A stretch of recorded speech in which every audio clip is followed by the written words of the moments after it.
Hi, guys. We're We're back. Welcome back to the comeback era.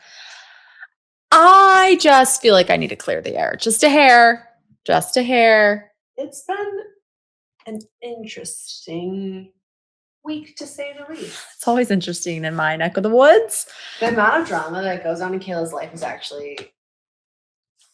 I hate drama, though. So, it's not really your fault. Okay, that's true. A little bit might be, but not really. Might be. What are you trying to say? I mean, we definitely poked the bear a little bit. No, we don't. No, we did. Oh. Just one. Not like often. I think there was... Okay, because I was like, yeah, I don't know. Anyways, basically, I know I posted a story the other day, crying. Not a story. I posted a post of me crying because I truly had a mental breakdown of just emotion. I just was overcome with emotion. Again, mind you, you guys, full moon. I was on my cycle, going through a breakup. And this is not okay. All right. So she's going through a breakup and a divorce. Yeah. All at the same time. Yeah. So. And a lot of different things. Also, I got in a fight with a family member, which never happens. There are narcissistic people involved somewhere along. I got basically a family member yelled at me, and it was just a lot. It was so many things at once where I'm just and there's just personal stuff happening within my life that I just feel it's just a lot. I can't, it's a lot to say, but also I don't want to say, I try to keep some of my life private. And ironically, I am a very private person, but it's hard to live a private life when you're not you have public when you have public things, whatever. I mean, yeah, I think who you married, you kind of put all of that stuff out the window for you because people care what he's up to. And yeah, and look, I'm not somebody that I don't have anything to hide, so I feel there's no. What do you need to clear the air about, Kayla? I just wanted to clear the air about me posting a story crying. I noticed that, or a post crying, I noticed that there were a few comments in regards to oh, don't let him see your tears, which I understand because I try to keep a lot of certain things private, that my tears are not being shed over my ex-husband. I think it's a culmination of everything. I think everything you have going on in your life, sure, it's not you're sitting here crying over your ex-husband. No. But I'm not going to lie, what he puts you through is part of the thing. I think Kayla, I could see it in her based on everything that I know is going on in her life, between her breakup, her family, her divorce, her kids, her work, everything. She, a pressure cooker has to have a little steam. I don't know if my mom loves to cook with a pressure cooker, and so did my nana. So it's I feel nobody besides those two cook with a pressure cooker. But if you don't tip the thing at the top and let some of the steam out, it will literally explode. And that's how I felt watching you walk around without having any release of pressure. I was that's it. We're going to Wuthering Heights. Because I didn't know anything about the movie, just that everybody leaves her crying. And I knew Kayla. I sobbed in the theater. I came home, sobbed more. I went to bed. I woke up sobbing. It was just. It put me in a bad mental place because obviously, going through a breakup. But you needed to get it out, or you were going to combust. Yeah. And I think it has everything, and it's not just about your breakup, which I know that's kind of how it felt. But I think it was the breakup. I think it's the divorce. I think it's the thing with your family. I think it's all of these things. And it's it's funny how people online love to think that they know everything. It's literally there's so much more. So much you don't know. So much that I don't share. And I could literally just go off. I could go off. But I have freaking receipts for days. I could go off. But I don't. I actually keep a lot to myself, and I keep a lot, And also, there's a piece of this where we are new at this, and we're navigating how much to share and how things, you know what I mean? Because I don't want my whole life to just be oh, it's not bash my ex-husband. I don't, listen, I'm above that.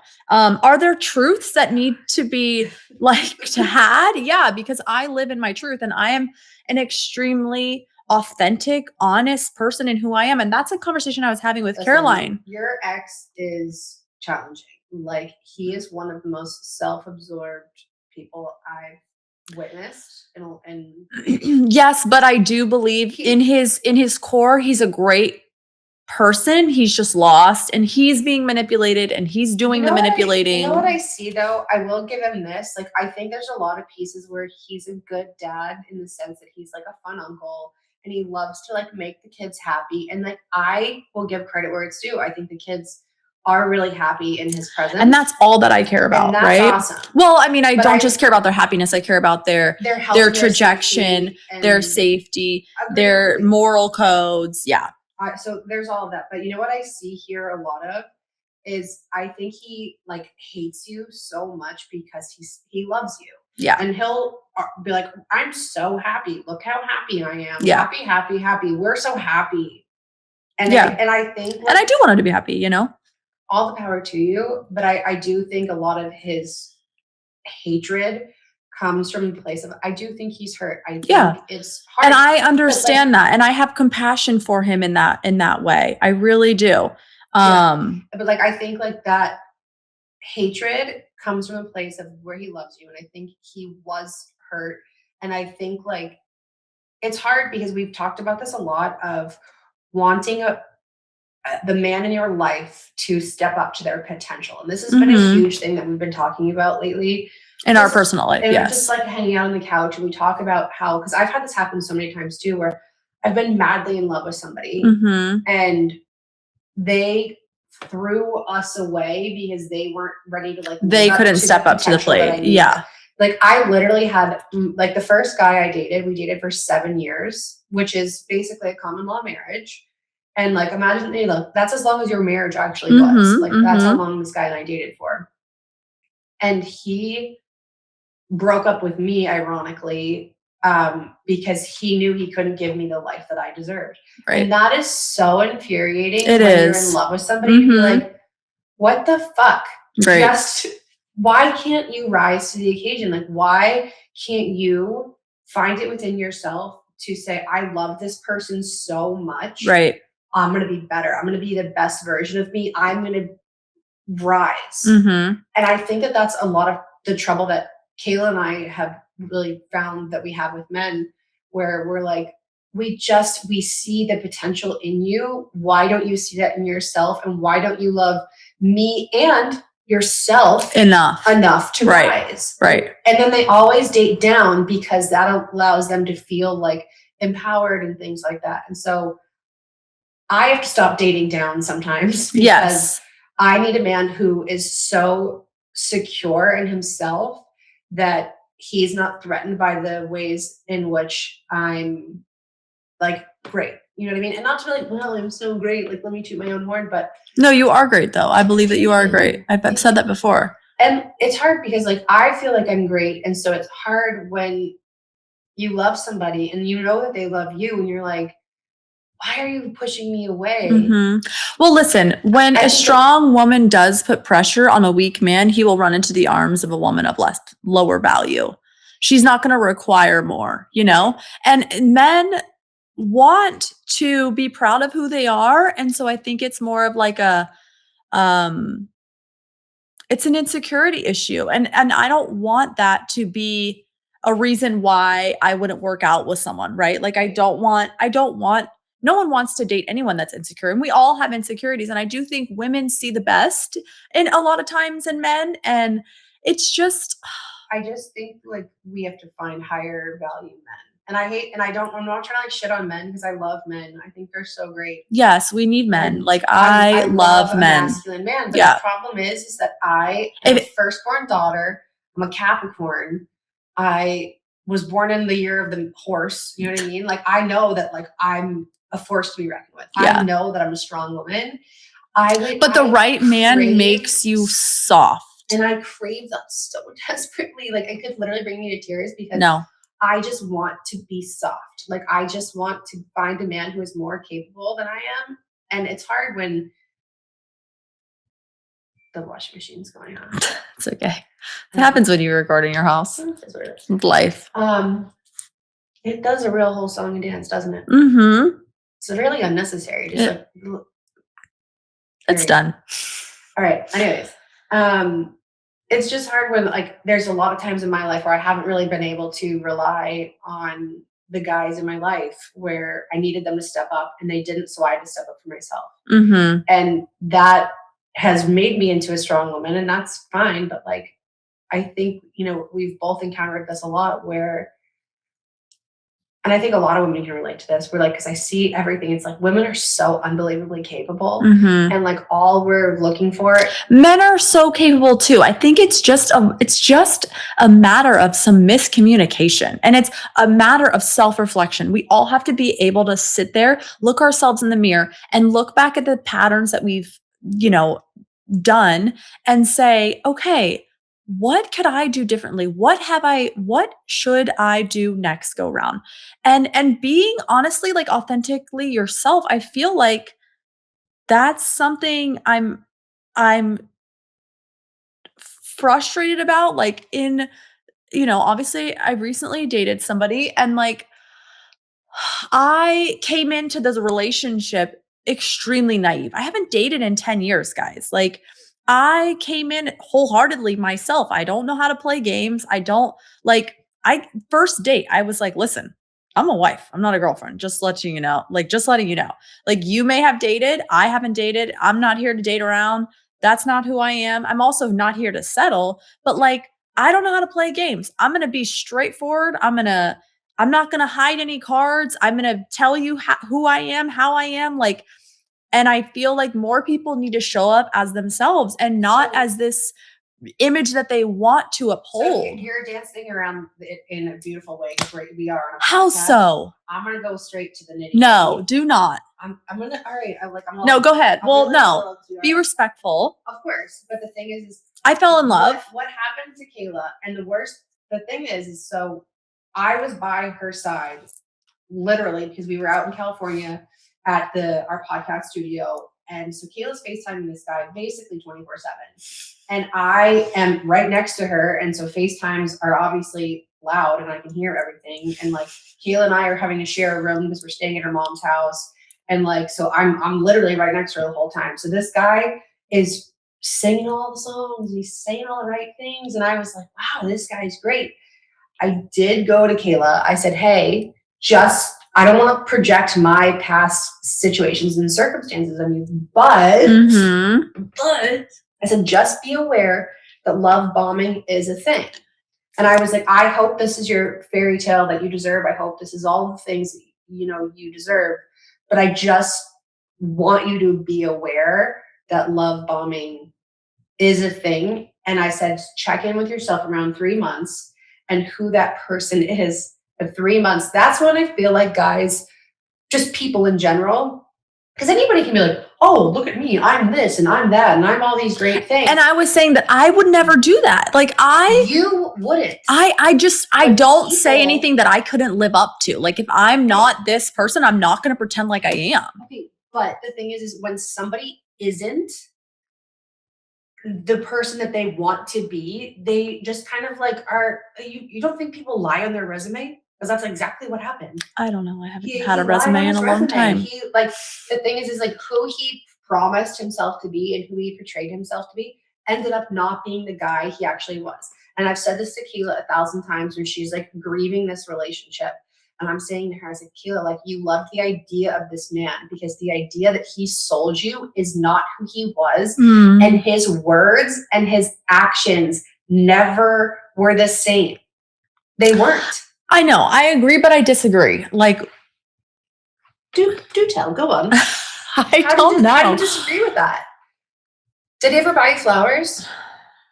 No, he did not buy me flowers.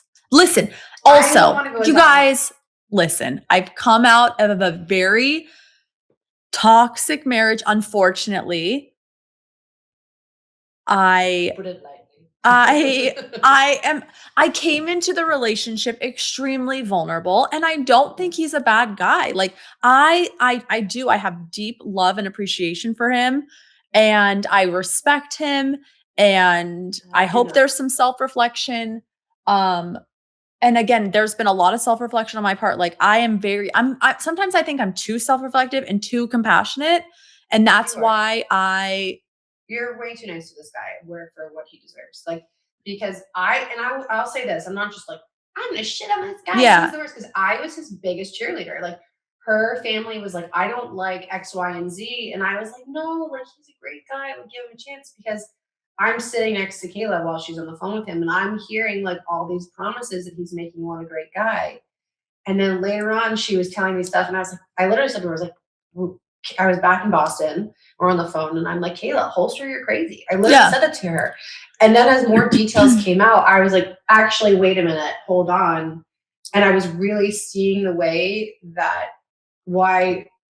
she was feeling. I was like, oh, that's validated. Like, that's valid. Like, the way that you are feeling, like, that makes sense, because he's pushing you away and he's doing this. And I think just the moral of the story is you really dodged a bullet. And I know it feels really hard because you did fall in love with the idea of this guy, but I don't think he actually is the person that you thought he was, because he portrayed himself out to be someone. Yeah. And that makes me sad, because I'm just like, again, you would never. I would never. And I honestly too, you guys, to be honest, like I said, I came into the relationship extremely vulnerable. I didn't hold anything back. And I've learned lessons in that, right? Like, this is me being 1000% honest. I slept with him very early on, and I have never done that before. And so it's like, I did things that, again, I was, like Caroline says, I was in a desert and someone offered me water and I chugged it. All right. No, that's not what I said. I said, when you are dying of thirst in the desert, you will literally sip water from a puddle on the bathroom floor, because you just need anything to drink. So you literally were drinking from a puddle because you were desperate to be like, I hate the term desperate, because I am not desperate. I'm desperate for water. But I was desperate for connection. Like, I haven't had connection in, I think, a long time. I think your marriage, like, sure, like, and I love that you can also, he doesn't think that you ever sing his high praises, but I see the way that you have his, like, there's things with your ex-husband that you will absolutely validate, like, what a kind I can still person respect he is. things about people, even though they've treated me wrong.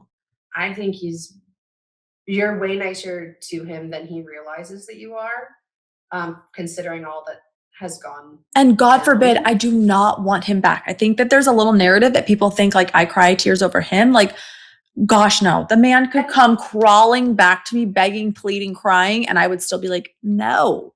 And I think the girlfriend thinks that I want him. And I'm like, how can I like create this? Like, where's this delusion? Like, I do not. And I'm not just saying that, like, I am truthfully being honest.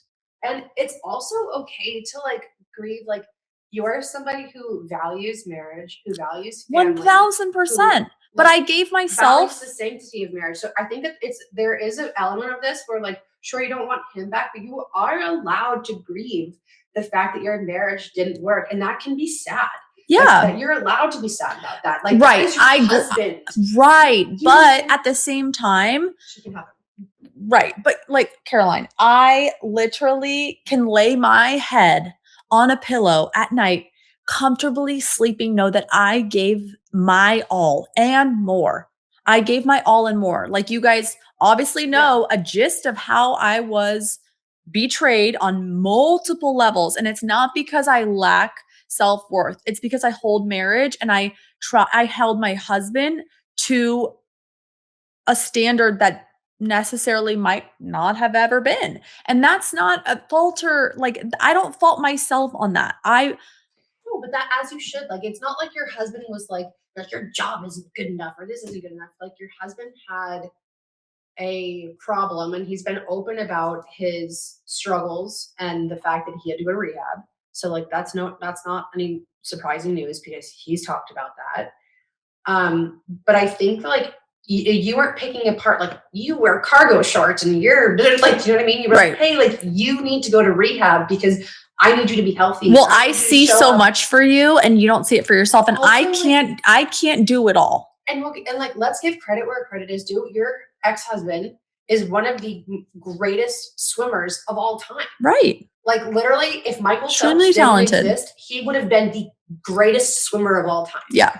And like that, like, let's give credit where it's due. For He's sure. extremely talented. Mhm. And then I think, this happens a lot of times with athletes, especially ones who are one on his level, two Mhm. as decorated as him, Mhm. and three like have wanted that thing probably since he was a child, and like his whole identity was swimming. So Mhm. then when that stops, they have this like identity crisis. Yeah. And so then there's like that high that they get from being successful, from being good at their job, from doing the thing that they love, from having that passion to pour into and that goal to work towards every day. Like that's an insane drop. And like that affects not only your ex, but every athlete. You know what I mean? I Mhm. think so many athletes, I've dated one or two, maybe. I don't know. But like there's a lot that goes on with guys where they and women also, and just people in general. It's not just about athletes, but it's about when something you've wanted and been good at, when that chapter of your life comes to an end and you have that identity crisis, it's like, who am I? What do I do with my life? And I think you wanted him to continue to strive to be the best version of himself. And you saw him with doing really, really unhealthy and incredibly destructive habits. And you wanted him to like rise to the occasion and be the best version of himself that you knew he was capable of. Right. You knew his potential. You wanted that for him, but he couldn't find that within himself. So he turned to the unhealthy vices that he had. And instead of rising to the occasion, which is, again, it's not just a problem with Olympians, it's also a problem with the Joe Schmoes. You know what I mean? And like they all have this problem where they're sometimes like incapable of rising to the occasion. Yeah. And it's unfortunate. And rising to their potential. And it's hard when you're the woman who believes in them. And it's like, please, like I know you can be great, and like you're not living up to your potential. Right. And I just think and eventually it starts to feel like a drag, and it's like, well, because then you become a nag. Right. And it's like, it makes you become somebody that you don't even recognize within yourself. You're like, wait, how did I get here? You know? And it's one of those things that you have to kind of like sit back and like let them figure it out for themselves, because, you know, it affects your relationship. And it's hard because, I mean, I look back at my past relationships and, you know, ones that weren't in the public eye in any way, shape, or form. And you guys have no idea who these people are, but like, there are things that happened in my life where I was like, I deserve you to be able to show up when I need you. And they just couldn't. Because that's what's so beautiful about like love and devotion is like being like, hey, I know this is hard, or hey, this isn't perfect, or whatever, but like I'm here. I'm not going anywhere. You know, and I'm going to hold your hand. A lot of time is like that ride or die mentality. Yeah. Because I'm a ride or die. You and I both are ride or dies. Yeah. And it's like, and I'm a wife. I've never been a wife, but I am a wife. Like Same. When I date you, I bring wife energy, and that's half my problem. Yeah. You don't give wives. Do not give the wife. Don't give away your goods. Don't be a wife until you are one. Like, yeah.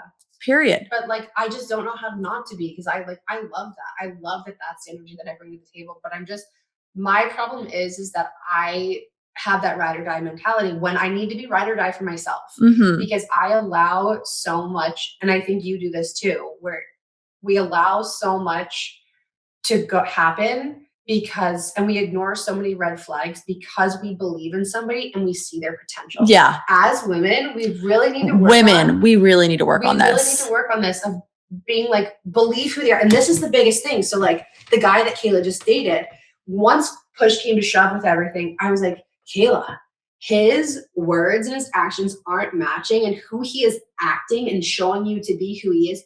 You have to believe that, please, because I'm speaking from experience, because I've had this happen to me so many times where I'm like, oh, well, you know, he had childhood trauma and and that's what I'm like, you know, everybody, right? Like we've all gone through stuff, trauma, like but we still show up. Yeah. And it's like, yeah. Having that moment where we have to stop being so understanding. And what a beautiful thing to be compassionate and to be able to hold space. Like I feel for him for sure. But at the same time, like the way that I was spoken to at the end, I was just like, wait, excuse me? Like, are we talking about your boyfriend or your husband? Both. Yeah. Yeah, I don't know. I'm an extremely confident woman, and I know what I bring to the table, and I have maybe I just had a little bit of love goggles on and lacked a little bit of self-worth from coming from a broken place. Okay, I need you guys to help us because Kayla and I both struggle with this, and this is part of our comeback that we are working on for ourselves. Is that like I have confidence, Kayla has confidence, and I have so many people tell me all the time, like, oh, like Caroline's the best. Like I hear people be like, oh, Yeah. I love her, she's the greatest, and da da da. That's fine, thank you so much. I see you, and I believe in myself in that way. But romantically, why do I struggle with my self worth so much? What is that? Is that like I think how do I fix that?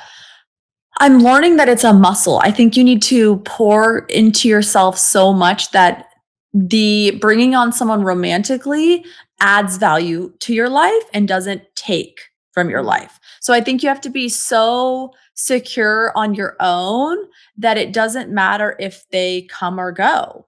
Mhm.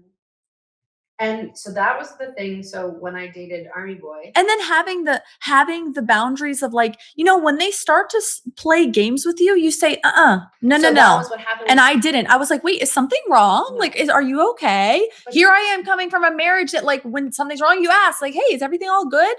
And yeah, you communicate that. But I guess in the dating world, when you say, hey, is like, sorry, you were calling me 14 times a day. And he now was. I call and it's I believe like, that. wait, why are you calling me? Like, and whoa, okay, never mind. Sorry. Again, I don't want to bash on him because I truly love him a lot and I care about him. And I do pray for him. I pray that he finds that self-reflection and says, So I heard a really good girl, I don't. I know. Whatever. It is what it is. But one of the things, so when I dated Army Boy, Wait, Kayla, go. Sorry. when I dated Army Boy, I was so proud of myself because so what happened was like I dated this guy and he was my stepbrother's best friend and we dated for 2 months. Like that's a joke. You know what I mean? But it was literally the best 2 months of my life. It's very similar to what you just went through. Mm-hmm. And it was the happiest I think I've probably ever been.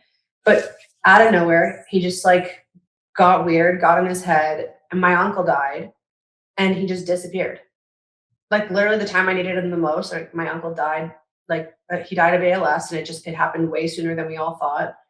And when I needed him most, he disappeared for 5 days. Mm-hmm. And I was like, and I was so proud of myself because I feel like after my abusive relationship, like this is the first guy I had dated since my abusive relationship. I had a really hard time letting anybody else in. And I was so happy. I was like, oh, all of the things, like all of the shit I went through, this is why it all makes sense because I was so happy with this guy, like whatever. Sure, yes, there are red flags that I ignored and now I see why. But in that moment where he left me hanging high and dry, instead of me going, oh, well, he's got this and he's got that and he has PTSD from the army and his childhood issues and like whatever. I stopped making excuses for him. And I was so proud of myself because this is the first time I think I've probably ever done this in my whole life. I took the person who was in front of me and I took his actions for what they were. And I called it. I said, he left me hanging and I just was like, yeah, like I think it's best we just call it. I gave him a chance to show up and he couldn't. Mm-hmm. And I'm like, put your bullshit aside for 2 seconds because my uncle just died. Like, I know you have things you're going through and whatever, and you have this whole thing going on in your head always from your army trauma and your mommy trauma and like all your shit. Like, I loved him enough that I could hold space for those things. For sure. But this was my turn. And women have the capabilities to do that. Be there for me. Yeah. And he disappeared for 5 days. Right. And I was like, okay, cool. Like, whatever. And I was really proud of myself though, because he like sent me a text a couple days after and was like, he sent me a text after I walked in on him with his ex-girlfriend after I broke up with him. I'm like, whatever. But he sent me a text and was like, would you like to talk? And I didn't respond. I'd simply turned my red receipts on. So he knew I saw it. And then I just like said nothing. And that was it. Like, I was like, I have nothing to say. Like, do I want to talk? No. But yes. Of course I wanted to talk, but like I was literally in the car on the way to the funeral. It's like what do you mean, do I want to talk? Like, the last thing I want to do right now is deal with you doing it. Like, that was like one of the hardest weeks. It's the lack of consideration. It's the lack of consideration. It was the fact that like my uncle died. Now I'm going through a breakup. Then my mom's uncle died. And then my mom had a bad accident and she had a traumatic brain injury. And that was all within 7 days. Right. Very long week, but like having to rip the Band-Aid off. I want to remember that strength that I had at that time, because instead of loving someone for their potential and loving the way that that person made me feel, I took him at face value at the actions that were before me. And I said, let's just call it. Because at the end of the day, like, those actions were on par with somebody who didn't want to be with me. Right. Because if you wanted to be with me, you would have been there. You would have showed up for me. You would have called. Like, I got like one text message in 5 days. Coming from a guy who basically had lived at my house for the last 2 months. Again, it's a love bombing whole mess of things. But like, when push came to shove and I needed him to be there for me, his actions showed me his true colors, and I walked away.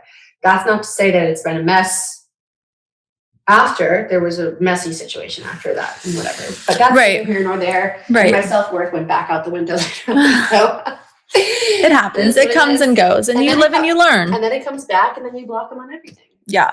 So, shout out to him, because I know he watches this podcast. So. Quit. I'm just kidding. Quit me or him? No. I don't know. Who's quitting what? You. Just don't even go there. Well, all right, fine. We'll edit that part out. Yeah, we'll edit it out. Thanks, Marcella. Yeah, I just feel like it's a compassion thing. Like, women are so forgiving. I feel like if a man just says sorry and has the, again, self-reflection abilities to be like, hey, if you can admit to what you're apologizing for, saying sorry, and then making changes to fix that, women are like, I was about to stop you, because I was just apologizing and admitting. No, not just apologizing and admitting. It's actually having the action. Like, I'm going to prove to you I messed up. That is, women are very forgiving. We really are. Like, it's honestly embarrassing, I think, sometimes. Sometimes, yeah. But listen, like, I don't know. I feel God rewards those that are compassionate and are forgiving and are understanding. Obviously, within boundaries, you have to have boundaries, because our worth, he says, guard your heart. The Lord says, guard your heart. I do believe that you do. And that is where I went wrong. Like, I went wrong with, giving away my body and giving away my heart way too soon. And I can be frustrated with myself, have learned that lesson, but also, and I have been, I think a lot of lessons were learned. A lot of lessons were learned. Because I think, like, in the next one, and I think that this is like the way I look at Kayla's boyfriend, ex-boyfriend. They're all exes, but for the sake of the story, it's easier. For Kayla's boyfriend situation, I think that God put him in her life to get her through the holidays. I don't think. Yeah, and I don't want to think of him like that. I really don't. I don't. But the thing is I think you were put in his life for his own reason. We don't know, because I don't know enough about him. Right. And because he is full of lies, but it's fine. Or whatever. Yeah. But I really think, but like, I don't think that diminishes what he was. I think, like, what a beautiful gift that God said, you know what? Like, because he was the one who's skedaddled on out of there. So we don't know. He doesn't get to be like, oh, it was a rebound, because he was the one who like, it's not like you left him. The rebound would be like, I rebounded and now I've moved on and I'm leaving you. Totally. He did this to you. And so I think, like, the way to look at this as a glass half full is God sent him to you to get through the holidays. Because I think your first Christmas and New Year's without your husband, I think that would have been really hard. Even though I don't know.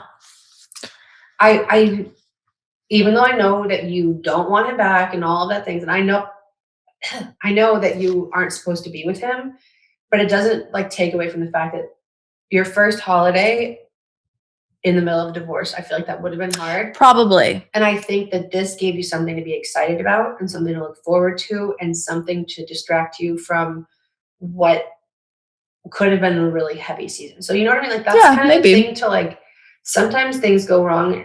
And I think one of the beautiful parts about having faith is trusting that like there was a reason that God puts everyone in your life. And even if it's just for a season, like what a beautiful thing that like maybe God just gave him to you as a gift to get you through. Because I think I just don't like to think of people as being like used for anything. Like, but it's not like you're using him. I think it's like God puts people in our life for a reason. And there's a reason you were put in his life as well. We just don't know what it is. Because like I said, we don't know. To show him what a great freaking woman.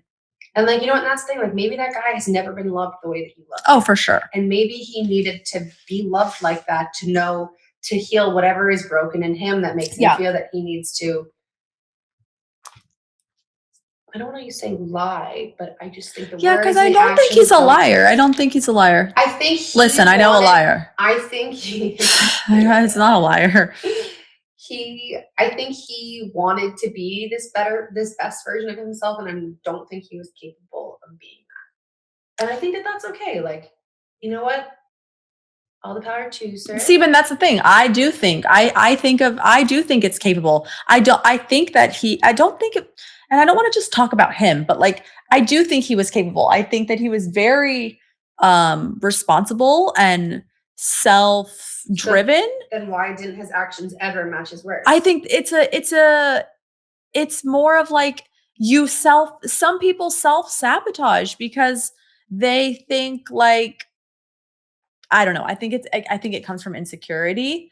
And I think, but again, who knows? Who freaking knows? Because it's one of those things that was like, because that's what I thought about Army Boy. I'm like, oh, he just like, and he does do this because we've talked about it since, where he self-sabotages things because he's afraid of letting anything be good in his life. And I think men have a hard time of they don't want to be seen fully for who they are. But like, listen, a woman, if it's meant to be, a woman will love you through that, and she will heal those parts of you, and you will heal each other. And that's where I feel like I don't think I'm a hopeless romantic, but that's where I feel like true love and devotion is commitment to healing parts of each other and seeing people for who they are to their core, and, you know, remaining to an extent, right? Obviously I left my marriage, but that's because I had given everything I could have given, and there was no respect.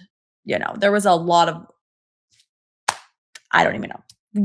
Hold on. I need to finish my sentence from the last thing I said, because just to clarify, like there was a piece of with Army Boy where I said like, he self-sabotages things because he's afraid of letting anything be good in his life. And although we have talks about that, and he was like, wow, I completely agree that that's what I do. I also think there's a piece of it where he just wasn't that into me.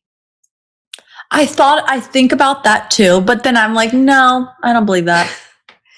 I don't. Based on the way that he still like looks at me sometimes, like I'm like, you're so annoying because I know that you love me. And like, not that he's in love with me, because if he was, he would be with me. Yeah. But I think that there is a piece of him that's like, you can like love someone even though you're not in love with them. You know what I mean? Like, I think that there's a piece of what we had that will always be like, whatever the fuck. Yeah. But I also think like, it's as simple as like, if he wanted to, he would. I believe that too. I do believe like if he wanted to, he would. And so classic case, if he's just not that into me, because then like for the next girl, you go and you do all the, like, that's the thing. Like for the right girl, like you never know. You never know what's going on behind closed doors, and you never know, you know? You're right. I have no idea. You have no idea. But I think, sometimes, we overanalyze these things with people that we've loved and people that are just meant to be a season for whatever reason. And I think like, if we can love the wrong person that much, oh my God, think about the right person that God has saved for you. Like the person that God has for me, like, whew, yeah, that was such a good thing. It's like, sure. Like, I think the hardest part with what you just experienced with your boyfriend and how I felt with Army Boy, because there's so much similarities in the two of those situations. Like it was the most loved I've ever felt, which is sad that it ended the way that it did. But I've never felt that loved in my life. And I think that that's how you also felt. No, I disagree. I think Really? Wait, okay, sorry, go ahead. I disagree. And okay, listen, I've only been in serious relationships, but in every serious relationship, I feel like the men have loved me deeply. Right, but I feel like But they've still like I've been cheated on and they've loved me. And it's like that's not a me problem. That's not a me problem.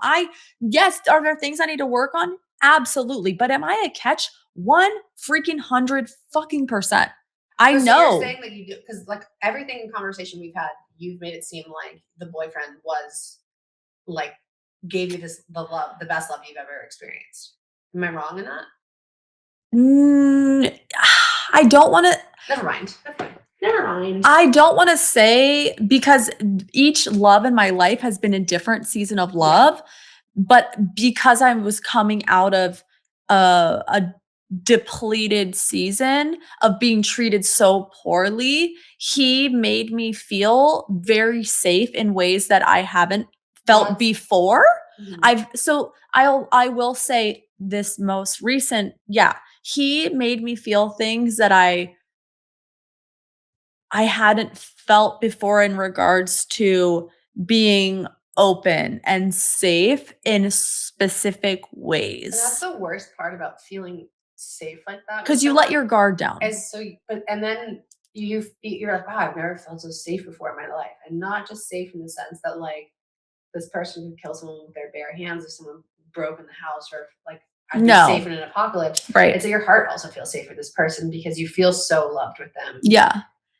And yeah, it's like there's certain things that made you like the way that he made sure that I got safely to places. Like those are things that I really cherished. I felt like he was protecting me in that realm, but he wasn't protecting my heart in the way that he was treating me at times. Right. And the worst part with that was that he was saying all the things that was making you believe that he was trying to be safe with your heart. And then his actions didn't match his words. So we have to start taking things at the face value for the actions. Like, I don't like to be ghosted. I don't need to be ghosted. Why are you ghosting me? Like, because I must be just needing so much reassurance. No, you can just say whatever it is. Just say, be honest, be upfront, that's where it wasn't, you weren't looking out for my heart and being that protective man that you told me that you were when you just ghost somebody. Like, I don't know. And maybe, I don't know, is that too mature of me in a way to be like, you don't do that? I don't know. Blind leading the blind. What do I know? We're learning a lot. That's the whole part. Someone married you at some point. No one's wanted to marry me yet. So don't speak about yourself in that realm. Well, I also just don't like there's been a lot of chapters of my life where I've just built such a wall where I really don't want to let anybody in. And I think that's the hardest part about when I let my wall down and then I get let down is it's so hard for me to let someone in. Yeah. It's not something I do lightly or take easily. Like, I mean, but you're being vulnerable right now, technically, talking about it on a podcast. Yeah, that's opening shit about that. Yeah, well, that's opening it up. That you're opening up yourself. I can't get hurt from this. This doesn't hurt me. Oh, sure, some like troll in the comments might start, our podcast is dumb. I don't give a fuck. I'm not getting any life lessons. Well, then listen to an audiobook. Like, I don't know what to tell you. Like, I don't care about that stuff. But for me, it's like, it's so hard for me to let somebody in and to like really like let, especially like it was just hard. It's been hard for me in general. And then like I had an abusive relationship, so that really like changed everything. And then like just I don't know, just letting anybody in is just absolutely terrifying because you were crying in the car the other day, and I was driving. Remember, we were going to Starbucks, and when I was having a mentee bee, you were having a little mentee bee, and we're like, let's just go get coffee and have a car chat. And what did you say to me? You were like, this is you'll be, what did you say? You were like, I don't know. you were like, this will be you next time or something. Or like, you basically put it on me that like, because you were crying and I might have. I was saying no, I don't remember, but I was basically saying like, I want to repay, like you're going to learn the lessons from me right now and I'm going to learn lessons from you. Like basically like the pain that we are going through, you're helping me through this season and I'm going to help you through the next season, which could never happen. I don't want to put that out there. And no, it was coming from a really loving place. And it was like a thing like, oh, like I'll be there for you when the tables turn. And I'm like, no, I don't accept that I'm going to go through that chapter. But it was me being endearing of like, I want to be there for you. I need to clarify. Like she wasn't being a dick. Like she wasn't like, you're next. Like, you're next. You're going to cry yourself to sleep. But like, just the fact that like, I just don't accept, like God and I have made a deal that like, no more heartbreak for me. Yeah. I've had plenty of it. I'm good. I'd rather not date at all. And the thing is like, or just be like the way the men do it. No, I don't want that either. I don't want to be a slut. No, it's like not being a slut. God, no. Gosh, absolutely not. Don't be a slut. I like think like date around, have a good time. I don't want to do that either. Like I just like the thing is my husband made a prayer to God and he said, God, please protect my wife from all of the bastards of the world and just let her be alone and comfortable in your presence, Lord. Shield my wife until we are ready to be together. And he definitely made that prayer because I have no desire to date anyone except for my husband. That's because you need to get your libido back. That also. That's why you have no desire. The peptides will fix that. But again, yeah, I don't mean like sleeping. Like go be wined and dine. Let people show you what you deserve also to be treated. You deserve to be treated well. And I think it's also like, you got to learn how to ride the bike before you can take off. I'm just so sick of falling. Listen, and here I am. Remember the last podcast when I was like, how can you be love bomb? Blah, blah, blah, blah, blah. And then that was before she was love bomb. That was before I was love bomb. Giggling away, listening to this podcast. She's like, oh, I could never. Blah, blah. Yeah. And because like I was telling her how Army Boy said I love you so super fast. And then he said I love you to her boyfriend said I love you to her way faster than Army Boy ever did. Who again, here's my confident self talking. Yeah. What is there not to love? Yeah. No, I agree. That's why I understand. I tell you all the time, like, oh, Caroline, I love you. Because the thing that's hard is that I also know that when I meet my husband, it's going to happen fast. And I'm going to know, and I'm going to hear God go, that's the one. Mm-hmm. And I want that for you. Yeah. And so that's the thing for me is like, I feel like I personally feel like it's a waste of my time to go put myself out there and like meet all these men. Like, cause I know that what's for me will not miss me and God will put my husband in my path and go, get up. That's the one. Get up. And I will go, oh, okay. Like, and I just want to be proved wrong. Like but I want a man to prove me wrong. Like prove to me that they are not all the same. Prove to me that you're not going to do shitty things. And like, I don't need anybody to prove shit to me. I just need my husband to turn up. That's just as simple as it is. Okay. And I'm happy to I'd rather be alone than date the wrong people anymore. Like I've had enough life experiences. My life is plenty full. Like people think like, oh, she doesn't have a life because she's single. I'm like, my life is great. Like my life is plenty full. Sure, I'm not like dating. Mm-hmm.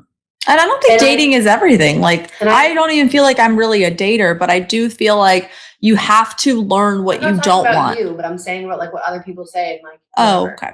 But everything about you, Kayla. Oh my God, I'm sorry. No, and I'm not trying to, like, what I mean is like, I'm not trying to attack like the way that your heart is open. And I'm not saying that your way is wrong and my way is right. Right. I'm saying for me, and that's the thing with everything in life. This is not some one size fits all, podcast where here's the way and it's very black and white. It's like, we're comparing notes here. Right. And like God speaks to all of us and you have to quiet your brain enough to listen to it. And mine, like the thing I hear from God right now is very much like, there are other relationships in life that I'm supposed to be pouring into. And there are other people in my life that I'm supposed to be serving. It's not some absolute schmuck who's going to break my heart and then I'm going to backpedal and recover from that. Like, Totally I've agree. done that. Like, I don't Totally agree. agree. I'm good. Like, I see you were in a marriage for 10 years. I True. was dating.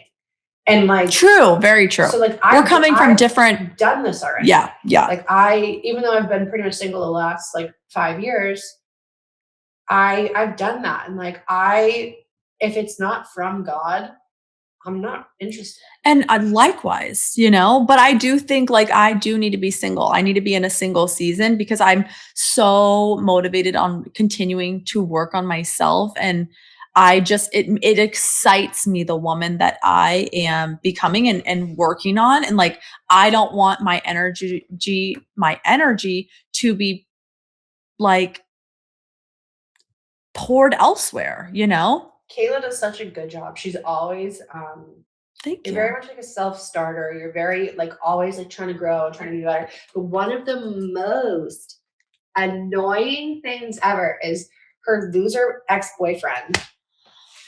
Be nice, Caroline. I don't want to, and he doesn't deserve it. You can be as nice as you want. I will not. He literally said to her the other day, he was like, go do something positive and productive with your time. You know, see, I laugh because I'm like, you are literally like bro, like, are you serious? This girl works. She's a single mom. She works out every fucking day. She hosts a Bible study. She takes her kids to tennis. She plays tennis herself. She does all these things. She's got 2 dogs. She's got 3 kids. What do you mean? And I do it all on my own. I have no one giving me any child support or anything like that. I have to work my ass off. And then he wanted to say, why don't you? I was like being compassionate and pouring my heart out. Like, she was being sad. I was just being sad. Like, it's normal. Okay. I forgive myself for being sad. And I was being sad, like telling him like, why did you say like X, Y, Z or whatever? And he was like, the energy that you're pouring into this really should be put elsewhere into something positive and productive. And I was like, oh, okay. I said, sorry, I have a heart. 1, 2. Yeah, I'm just a mom of 3. Just have 2 dogs, maintain a household, stay sane, work out, have a social life, run a Bible study. Iffy. Have a real estate business, starting a podcast. Oh, the podcast. Yeah. My family, mind you, my family lives 3,000 miles away. I don't have help. I'm also going through a divorce that is public. So please enlighten me on things that I need to be more positive and more productive. Hold on, sir. Let me take some notes. What ideas do you have in ways that I can like that? You know what? Politely go fuck yourself. Unpolitely go fuck yourself. No, politely. No. A phrase that I heard. Sorry for loving you. No, stop that. A phrase I heard a few years ago that I absolutely loved, and it's one of my favorite things. My plate is as full as I like it. I think this, like the American culture is so like, go, go, go, do more, do more, do more. Sometimes it's okay to go, you know what? I'm gonna do less. My plate is as full as I like it. And it's like, I'd rather be doing the things on my plate well than to have so many things on my plate that I'm doing them all poorly. Like, give yourself permission to say, no, thanks, I can't right now. My plate is as full as I like it. I think if you added anything else into your schedule, that's why the men thing is not like, I'm not trying to add a man. And I just am trying to have a little bit of fun. Ayo. That's all. Yeah, I think, and like, I'm really proud. But am I going to be love bombed? Yeah, because I'm great. I get that. That happens to be. And it's just, I'm a lover girl. Like, I'm such a lover. Yeah. And, but I'm really proud of you. I love that you continue to try and put your heart out there and to be open-minded, because there's a lot of lessons I feel like, you know, we've talked about, you know, you're like, oh, thank God you're here. I couldn't have got through this without you. And like, there's a lot of ways that like God's put me in your life to be there for you, but just as much so, like, you are so there for me in ways that are helping me kind of like, be okay being seen again, and like stepping back into my power and stepping back into myself and showing up for myself, and kind of like tearing my walls down a little bit, because I think I built them really well with like actual cement. So, you know, it's nice to have to chip away at that a little bit and like to watch. It's a beautiful thing to watch the way that you like are open and give your heart. Thank so you. Like I'm proud of you. Yeah, and you've been through the ringer, so. Right. And like you don't give yourself enough credit. I don't like when you speak negatively about yourself because I don't see that for you. So I don't want you to see that for yourself. What? Just like certain things, when I say like, don't put that out there. Like, don't say that about yourself because it's like, I don't mean to be so self-deprecating. I don't like that. I don't like it. And because I think of you so highly and I feel like so many people, like, again, truly love you for who you are, and you are wonderful and have such amazing qualities. And I feel like, truthfully, actually, enough people don't get to see that. But that's what the podcast is for. People are going to really get to see like who you are. And, you like, I could just go on a list about the things that I love about you. And I want you to not talk poorly about yourself. Well, now I'm all emotional, so thank you. That was very sweet. No emotions. No emotions. I love being emotional. I know. People like always say it like it's a bad thing. No, I know, because I'm the opposite. I'm like, nope, I don't want to cry. It's fine. I love all my big feelings. My brother loves to be like, you're so emotional. I was like, okay. You're like, yeah. I don't care. Like, oh, thank you. No, like that is very nice. And words of affirmation is my love. We are literally like yin and yang. It's crazy. But also, I'm like, don't cry. And she's like, cry more. I'm like, okay, I'll cry more. No, I'm not going to cry. We're going to cry. Get a loser, we're going to cry. And I'm like, no, please, I'll do anything other than cry. No, but it means a lot to hear because I don't, words of affirmation is my love language and people aren't as affirming of the words. It's not something you hear like sincerely a lot, you know what I mean? Yeah. And also people are like, oh, but that's why you have girlfriends. Yeah. They'll tell you. But no, so thank you. Of course, no, thank you. Love fest. Thanks. So that'll just love fest over here. So that was what we had to clear up, I guess, just clearing the air. In case you're wondering. In case anybody gives a shit. And maybe you like the podcast, maybe you don't, maybe we're dumb, but if you don't like it, then go listen to an audiobook. But if you do, come hang out with us. We try and launch We're here just Thursday. Shooting the shit. We try. Yeah. I think that's that. That's the way the cookie crumbles. Thanks so much for coming to the podcast, the Comeback Era podcast. Yes. Please leave us a review. Like us on whatever you're listening to us. It's a really funny story. Here she goes. We think we got a bad review from someone in Kayla's past. Oh, God. Who cares? So if you want to leave us a good review, go leave us 105 stars. I appreciate it because I think that there are some people, I'm not naming names, mainly for legal purposes, want to get another letter in the mail. Oh, God. But yeah, so funny story. Just if you don't mind leaving us a 5-star review, we'd greatly appreciate it. If you enjoyed this episode. I'm trying to pay bills and take care of my whole livelihood here. So honestly, this is just also something to help us pick ourselves up by the bootstraps. We're in the thick of it, just like everybody else. So we're not coming from a place of speaking on the top of the mountain, holier than thou. No, we are very much in it every week, just like you. Yeah. So we're trying to just hoping that. We hope that this place is a place where we can compare notes and hopefully learn from each other's mistakes. So it gives our pain a little bit of purpose. Yeah. That's that. See you next week. Bye. Bye.